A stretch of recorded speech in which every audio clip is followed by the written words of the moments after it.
Jesus Cristo está na casa, né, irmãos? Louvado seja Deus. Amém. Vamos abrir a nossa Bíblia em Hebreus, capítulo 12.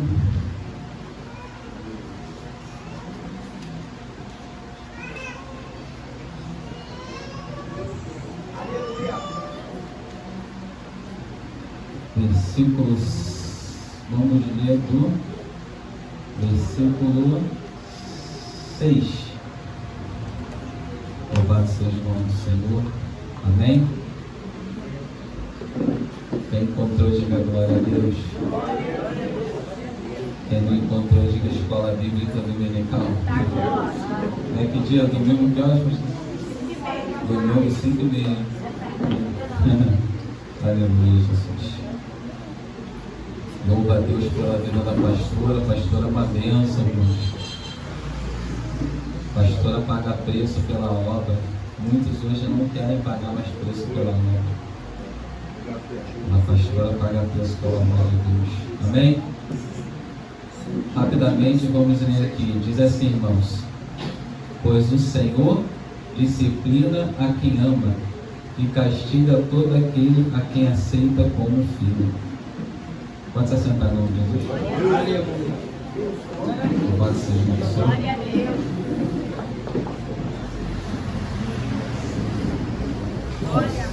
Eu estava com a palavra que Deus me deu quando estava sentado ali.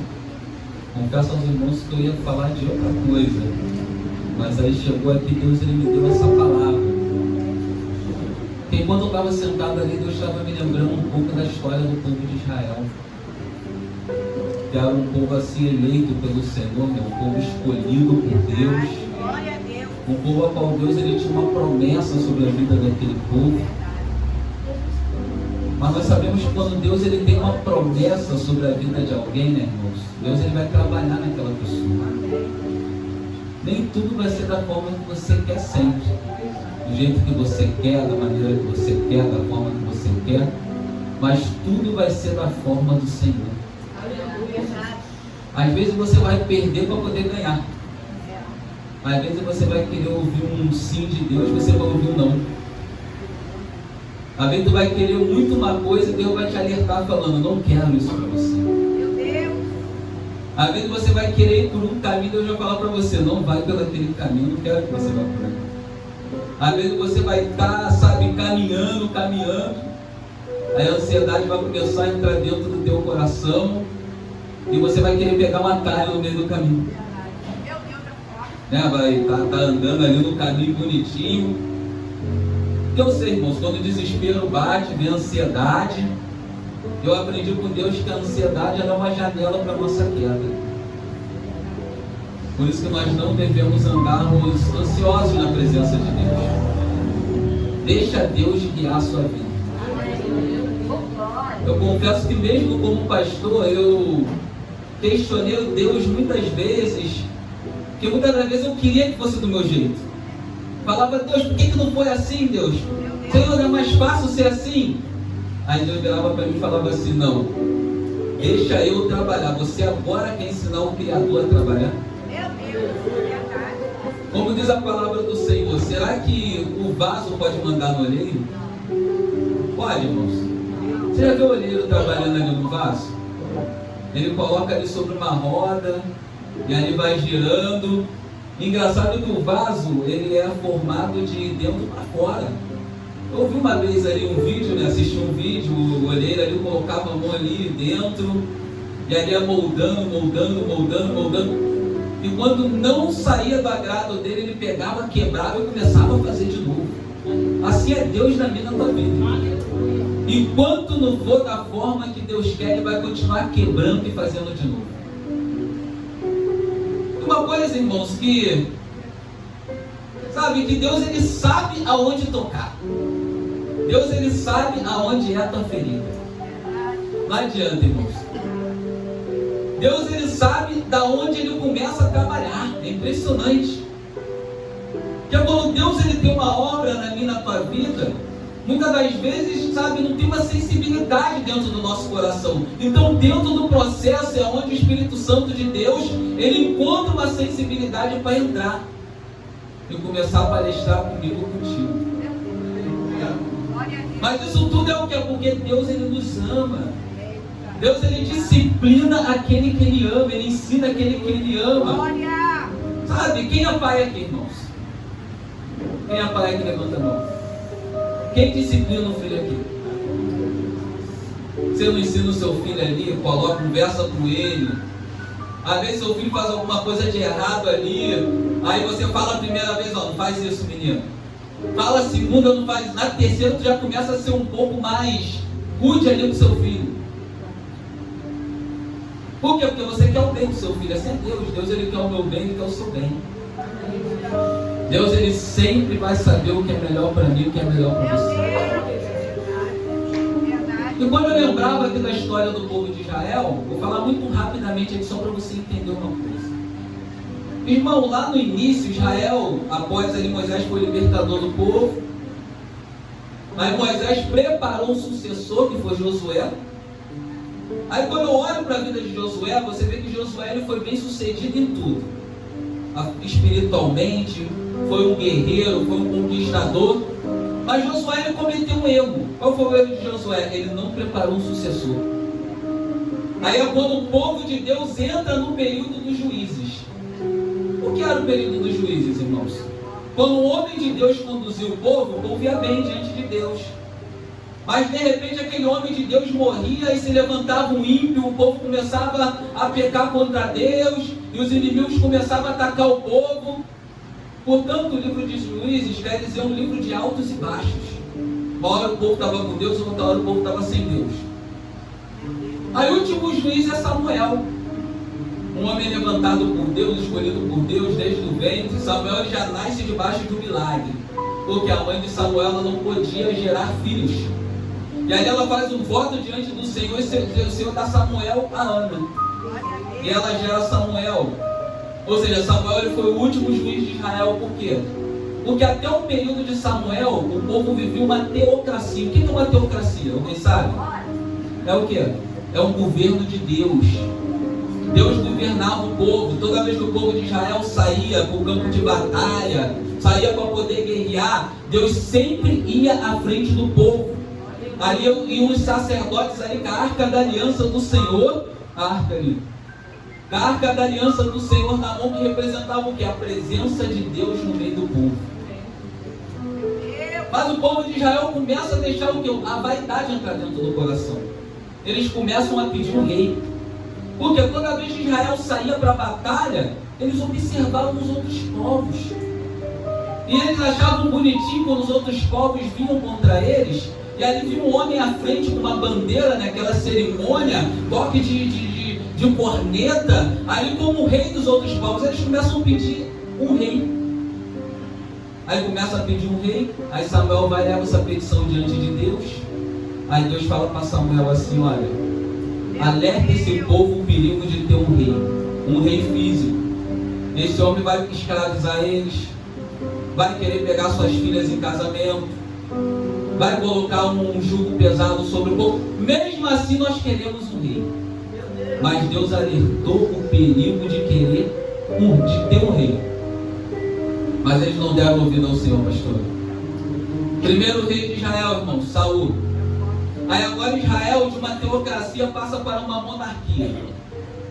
A primeira monarquia de Israel foi de um Reino Unido. O que era um Reino Unido? Israel era composto por 12 tribos. Esse Reino Unido durou 120 anos. Quem foi o primeiro rei de Israel que reinou 40 anos sobre o Reino Unido? Saul, tribo de Benjamim. Mas Saul não andava conforme a vontade de Deus, abandonou os caminhos do Senhor. Aí o segundo rei, Deus levanta quem? Davi. Davi ele reina o que mais? 40 anos. Terceiro rei de Israel, irmãos, Deus levanta Salomão, que reinou mais 40 anos. Ou seja, um reino unido de 120 anos. Meu Deus, Mas sendo que quando Salomão se assentou ao trono, Deus alertou Porque Salomão ele era um rei muito sábio. Porque o Senhor aparece a Salomão em sonho, quando Salomão estava começando a reinar, e pergunta para ele assim, ó, peça-me o que você quiser e eu lhe darei. Aí Salomão vira para o Senhor e diz assim, olha, eu quero sabedoria para poder conduzir o seu povo. Aí Deus olha para Salomão e diz assim, olha, você não me pediu a morte dos seus inimigos, você não me pediu vida longa, e você não me pediu riqueza. Então tudo isso eu também lhe darei. Mas Deus deixou um alerta para Salomão, dizendo, não se case com mulheres estrangeiras, porque elas te levarão ao pecado. Mas Salomão, com toda a sabedoria, ele não dá ouvido ao Senhor. E ele se casa com muitas mulheres estrangeiras. Então no final da vida de Salomão, ele começa a pecar contra Deus, adorando outros deuses e deixando a idolatria entrar no meio do povo. Foi o que aconteceu. E quando ele deixa a idolatria entrar no meio do povo, o povo começa a se desviar do caminho do Senhor. Então quando chega a morte de Salomão, que foi no ano de 931, é onde acontece a divisão do Reino Unido de Israel. Quem se assenta ao trono em 931 para reinar sobre as 12 tribos? Roboão, filho de Salomão. Mas nós sabemos que o reino de Salomão era um reino de muito luxo, né? Tinha muitas riquezas. Salomão ele foi aquele que construiu o templo do Senhor, aquele templo magnífico, fez muitas reformas. Foi até um rei que prosperou muito, porque Davi, o pai de Salomão, ele era um guerreiro. Mas quando ele morre, ele deixa o reino pronto para prosperar. E Salomão ele faz o reino prosperar. Mas quando Salomão morre, que seu filho se assenta ao trono, o povo vem com uma petição até ele. Qual foi a petição do povo? Alguém lembra aqui? Foi o quê? O povo pede para que ele viesse diminuir o jugo deixado pelo pai dele. Irmão, entenda uma coisa. É óbvio, quando o reino tem muito luxo, o que acontece com os impostos? Os impostos sobem. O jugo aumenta. Eu não vou entrar nesse mérito não, Jesus. O imposto está alta a becha aí, né? Porque esse reino que nós estamos vivendo hoje é um reino de muito luxo, né? Então os impostos estão subindo. Aleluia. Então quando eles fazem essa petição a Roboão, o que ele faz? Primeiro ele vai consultar quem, irmãos? Os anciões de Israel. E quando ele chega para consultar os anciões, o que os anciões falaram para ele? Os anciões conheciam a natureza do povo. Os anciões chegou para ele e falou para ele assim, olha, se você for com o povo será contigo. Mas ele, não satisfeito com aquilo, foi consultar os jovens que tinham crescido com ele, não dando ouvido para os anciões. Aí vai consultar os mais jovens. Quando ele consulta os mais jovens, sabe qual foi o conselho dos mais jovens? Que ele aumentasse ainda mais o jugo deixado pelo pai. Então ele vai e ouve o conselho dos mais jovens. E quando ele fala para o povo que vai aumentar o jugo, o povo quase apedrejou ele. É onde tem a divisão das tribos de Israel.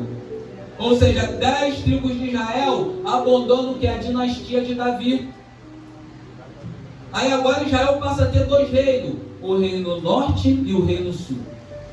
Sobre o reino sul de Israel eram 2 tribos, a tribo de Judá e a tribo de Benjamim.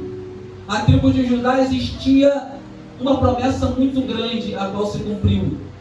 Da onde viria o que? O Messias, o nosso Senhor e Salvador Jesus Cristo. Mas o que acontece, irmão? Sobre o reino norte de Israel, foram 8 dinastias. Quem sabe o que é dinastia? Ou seja, 8 famílias se assentaram sobre o trono do reino norte de Israel. Dessas 8 famílias saíram-se 19 reis. Todos foram ímpios. Nenhum daqueles 19 reis adoraram ao Senhor. Ou seja, era um reino que não tinha nenhuma cobertura espiritual. Era um reino rebelde. E nós sabemos que existe uma importância em ter uma cobertura espiritual dentro do reino. Sabe por que essa porta está aberta ainda? Porque tem uma cobertura cobertura espiritual aqui nesse lugar. Porque se não tivesse uma cobertura espiritual, essa porta já tinha sido fechada. Mas para ter uma cobertura espiritual, é porque alguém aqui está pagando o preço.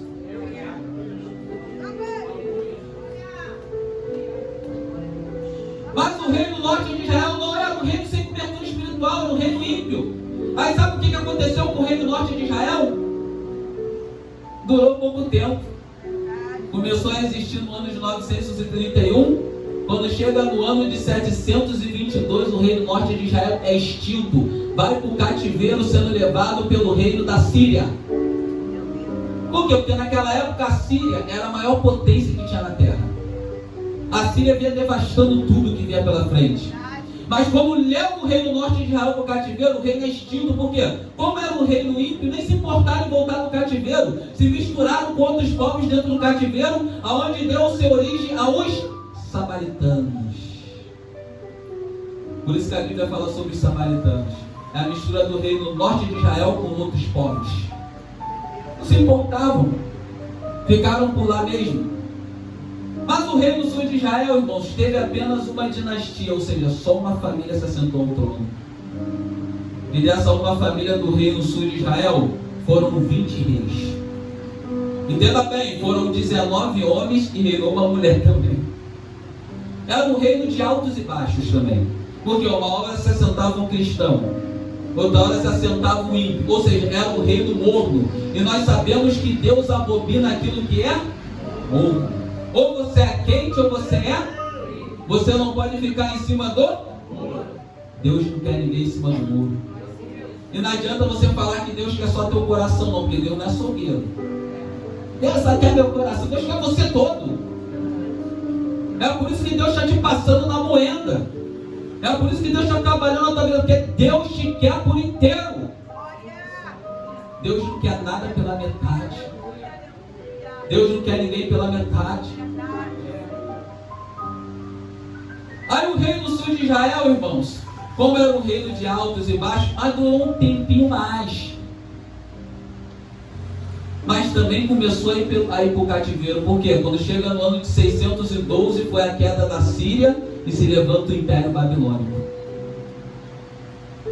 O Império Babilônico, irmãos, travava uma batalha muito grande contra a Síria. Desde 627, mas a queda da Síria foi em 612, porque o Império Babilônico eles tiveram a ajuda dos persas para poder derrubar o Império Assírio. Aí a Babilônia se torna a maior potência. Aí você vai falar, pastor, mas peraí, os reinos começaram a ir para o cativeiro, mas Deus não mandou profeta? Não mandou. Deus mandou profeta no século 8. Quem eram os profetas do século 8? Sobre o reino sul de Israel era Isaías e Miqueias. Profetizavam dentro do reino sul de Israel. Também no reino norte de Israel, Deus também mandou profeta, Amós e Oséias. Isso foram os profetas do século 8. Só Isaías profetizou 60 anos, pastora, para aquele povo se consertar, mas o povo não dava ouvido para os profetas. Isaías ele profetiza de 740 a 680.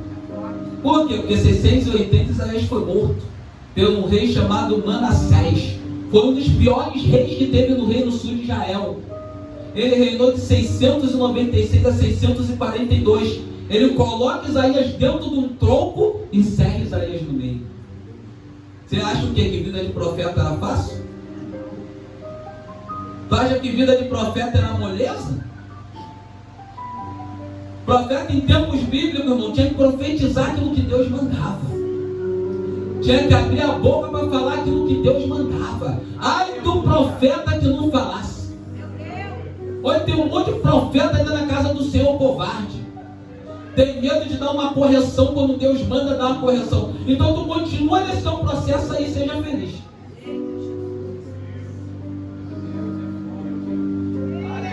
Aí já no reino sul de Israel, durou um pouquinho mais de tempo, né? Porque o reino sul de Israel começa para o cativeiro em 3 levas. A primeira leva vai em que ano, irmãos? No ano de 606. A primeira leva vai para o cativeiro. Quem foi da primeira leva do reino sul para o cativeiro em 606? Alguém lembra aqui? O profeta Daniel com 16 anos de idade. A segunda leva vai para o cativeiro no ano de 597. Quem lembra quem foi para o cativeiro em 597? O profeta Ezequiel. Aí a queda do reino sul de Israel acontece no ano de 586. Ué, mas Deus não mandou profeta também no século 7 também para falar com o povo? Quem foram os profetas do século 7? Jeremias, Nanum, Abacuque e Sofonias. E como Deus ainda amava o povo, quando a segunda leva foi para o cativeiro, Deus também levantou profeta dentro do cativeiro. Ezequiel, no ano de 593. É levantado dentro do cativeiro. Aí você vê o amor que Deus tinha pelo aquele povo. Aí quando chega no ano de 586 é a queda da cidade. A cidade cai, os muros são queimados, a Babilônia vem e destrói tudo. Acaba com aquela cidade do reino sul de Israel. Tudo, templo, tudo é queimado, tudo é destruído. Mas nós não falamos que tinha uma promessa sobre o reino sul de Israel? Da onde viria o Messias? Não tinha uma promessa? Aí o que o profeta Jeremias profetiza no capítulo 25? O cativeiro duraria 70 anos. Mas pastor, por que o cativeiro durou 70 anos? Durante 700 anos Israel violou todos os sábados de Deus. Aí Deus pegou a conta de 700 anos e viu que dava 70 anos de cativeiro. Ou seja, durante 700 anos o povo ficou longe do Senhor, ficou fazendo aquilo que queria, ficou andando da forma que queria andar, ficou andando da maneira errada na presença de Deus, achando que estava agradando a Deus. Principalmente o reino sul de Israel. Por quê? Porque dentro do reino sul de Israel tinha um templo, tinha a arca da aliança do Senhor. Aí o reino sul de Israel pensava assim, pastora: nós não queremos para o cativeiro, porque a arca está aqui, a presença está aqui. O que adianta? A presença estava lá, mas eles não estavam com a presença.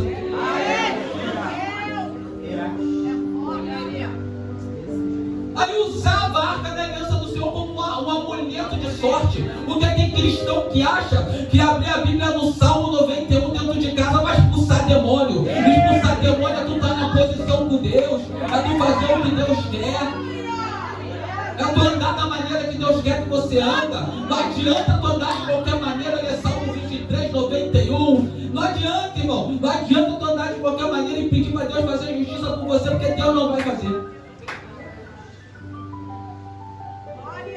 O reino sul pensava isso. A gente tem a arca. A arca está aqui. Então, ó, a arca da aliança aqui, ó.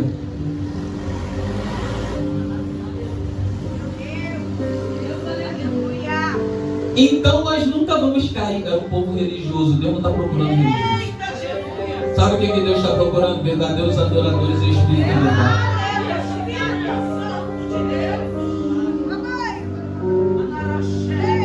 Aí existia uma promessa a qual aquele povo seria restaurado novamente. Porque quando Deus tem obra, tem promessa de restauração. Mas olha, até chegar a promessa de restauração é um processo. É um processo para tu entender o agir de Deus. Irmãos, aí Deus, sabe o que Deus leva o reino sul de Israel para o cativeiro? Porque Deus queria tirar a idolatria do meio do povo. Aí eles chegam no cativeiro babilônico. Aí existe uma promessa de restauração naquele povo. Aí o povo, como o cativeiro duraria 70 anos, o que aconteceu? Eles foram para o cativeiro em 586. Então eles começaram a voltar em 3 levas também. Quem sabe fazer conta de matemática?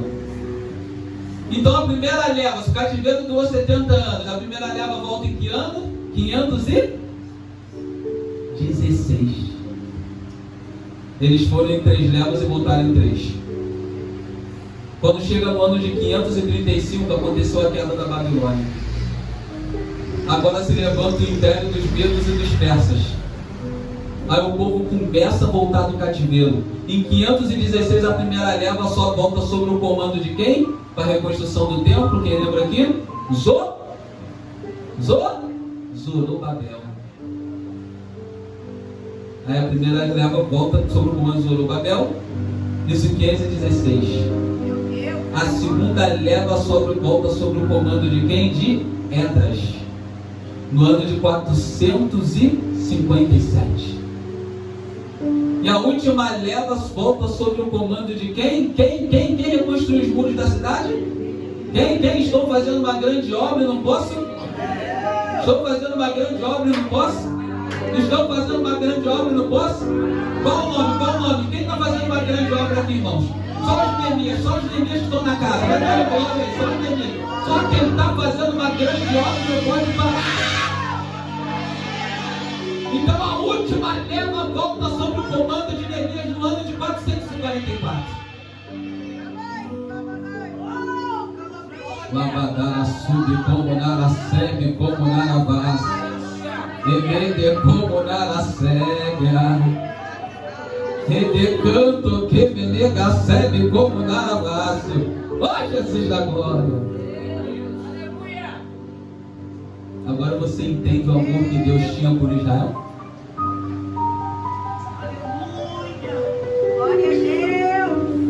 Você que está aqui, você acha que Deus não tem um amor por você também?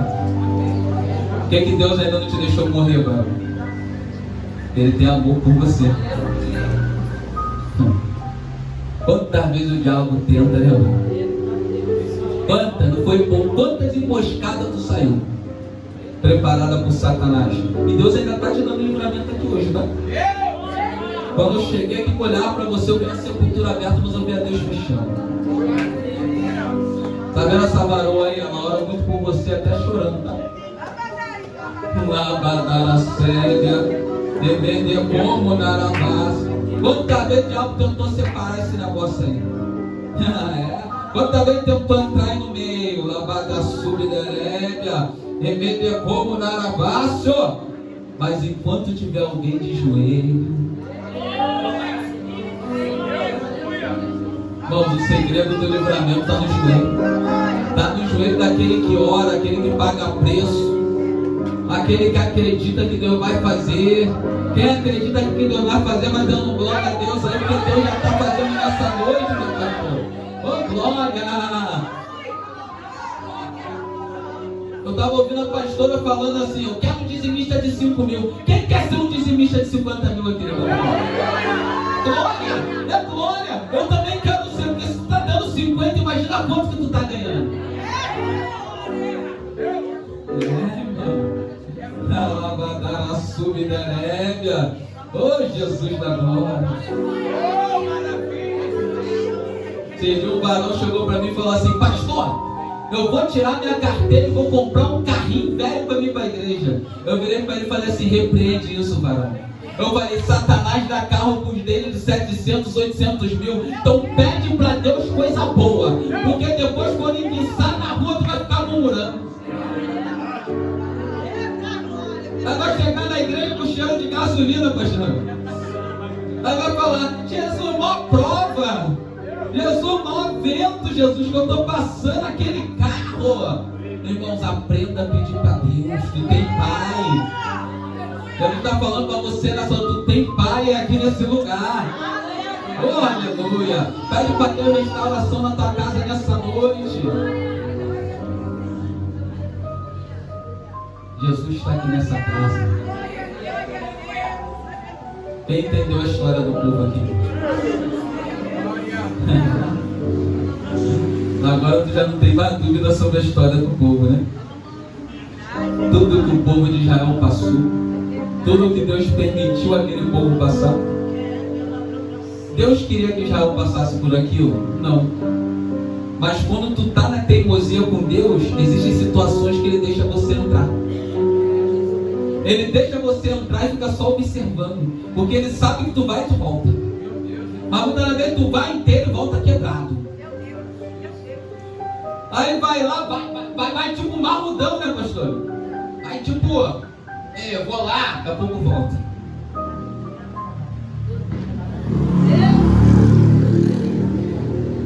Não foi assim que aconteceu com Israel, irmãos? Quantas vezes Deus alertou aquele povo? Então Deus está nos alertando aqui também nessa noite. Mas Deus está mandando falar para você. Há restauração para você aqui nessa noite. Satanás pode até estar mantendo algum teu cativo, mas Deus vai arrancar do cativeiro. Aí você vai falar assim: eu e minha casa servimos ao Senhor. Né, varão? Você não vai falar que você e sua casa serve a Deus? É só para quem crê, irmãos. Palavra profética para aquele que crê. Louvado seja Deus. Fica de pé que eu vou orar pela tua vida. Hoje é dia de Santa Ceia nesse lugar. Aleluia, Jesus.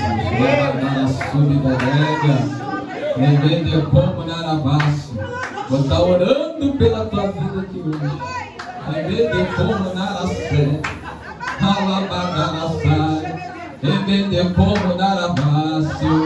Oh Jesus, começa a adorar Jesus aí. Começa a adorar, eu estou sentindo a unção na casa. Jesus Cristo está na casa. Jesus quer usar os vasos aqui nesse lugar. Está cheio de profeta aqui. Está cheio de vaso na casa, Jesus. Oh, Jesus da glória. Eu vejo uma unção descendo aqui nessa igreja. Jesus quer te sacudir aqui hoje. Canto que me recebe como naravaço entre as terras. Oh Jesus, vai movimentando os vasos aí, Jesus. Olha a glória de Deus nesse lugar. Lavada cega, ela bando que me recebe. Ai, Jesus, vai movimentando, Jesus, esse vaso. Esse vaso que está emborcado. Quantos vasos emborcados na casa do Senhor? E como na cega. Jesus quer te movimentar nessa noite. Vai dando glória, vai dando glória, vai dando glória. Vai dando glória que essa barreira está caindo na tua casa, no teu lar. Lavada sube como na cega. Tem livramento na terra aqui hoje. E como na fácil. Eu vejo livramento aqui nesse lugar. Lavada cega. E como na fácil delega. Ah, Jesus da glória. A presença de Deus é forte. A unção é forte. Vai dando glória nessa noite. Vai dando glória, irmão. Vai dando glória, vai dando glória. Na noite de Santa Ceia, vai dando glória, vai dando glória. Vai dando glória, vai dando glória. Vai dando glória, dá glória. Abre a tua boca, glorifica o nome de Deus nessa noite. Ah, Jesus da glória. Há uma unção diferenciada aqui hoje. Lavagara sebe como naragácio. Depende canto que me nega sébia. Entra serve como naragácio. Depende que assume como naragácio. Ah, Jesus da glória. Depende calabando que me nega sai. Há uma presença, há uma presença, há uma presença, há uma presença. Há uma presença aqui nesse lugar. Ah, lavada sébia. Depende como naragácio. Ah, Jesus da glória. Há uma presença, uma unção. A presença está forte. O vaso não consegue se controlar. Depende como dar a vaso. Jesus quer te dar renovo nessa terra. Depende como dar a cega. Jesus quer derramar uma unção sobre a tua vida. Recebe essa unção aí, essa unção de alegria, lavada cega. Jesus está tratando o coração aqui hoje. Depende como na cega, depende como na vaso. Tem coração sendo tratado aqui nesse lugar. É forte, Jesus. É forte, é forte. Aleluia, glória a Deus, aleluia. Vamos ter palma para Jesus. Toda honra, toda glória para o nosso Deus. Pode sentar, igreja, dando glória. Hoje é Santa Ceia. Que o Senhor Senhor Jesus continua abençoando o pastor, né? Pastor Eduardo, com essa unção diferenciada, palavra linda, né, igreja? Para a honra e glória do Senhor.